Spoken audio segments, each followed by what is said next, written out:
પહેલગામ આતંકી હુમલામાં મૃત્યુ પામેલા ભાવનગરના સ્વર્ગસ્થ પિતા પુત્રને મુખ્યમંત્રી ભૂપેન્દ્ર પટેલે શ્રદ્ધાંજલિ અર્પણ કરી. મુખ્યમંત્રી ભૂપેન્દ્ર પટેલે હતભાગ્યોના ઘરે જઈ મૃતકના પરિવારજનોને સાંત્વના પાઠવી સંવેદના વ્યક્ત કરી. મુખ્યમંત્રી ભૂપેન્દ્ર પટેલે હતભાગ્યોના ઘરે જઈ મૃતકના પરિવારજનોને સાંત્વના પાઠવી. જમ્મુ કાશ્મીરમાં પહેલગામમાં તારીખ 22 એપ્રિલના રોજ થયેલા આતંકી હુમલામાં મૃત્યુ પામેલા ભાવનગરના સ્વર્ગસ્થ પિતા પુત્રને મુખ્યમંત્રી ભૂપેન્દ્ર પટેલે તેમના ઘરે જઈ ભાવપૂર્ણ શ્રદ્ધાંજલિ અર્પણ કરી હતી.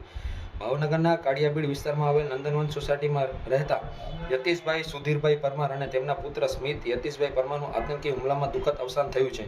તેમના મૃતદેહને મોડી રાતે ભાવનગર ખાતે લાવવામાં આવ્યા બાદ મુખ્યમંત્રી ભૂપેન્દ્ર પટેલ હતભાગ્યોના ઘરે જઈ મૃતકના પરિવારજનોને સાંત્વના પાઠવી સંવેદના વ્યક્ત કરી હતી. મુખ્યમંત્રીએ સ્વર્ગસ્થ પિતા પુત્રને શ્રદ્ધાંજલિ અર્પણ કરી દિવગત આત્માની શાંતિ માટે પ્રાર્થના કરી હતી. આતંકવાદી હુમલામાં માર્યા ગયેલા પિતા પુત્રના મૃતદેહને ઇન્ડિગો ફ્લાઇટમાંથી શ્રીનગરથી મુંબઈ તથા મુંબઈથી અમદાવાદ લાવવામાં આવ્યા હતા.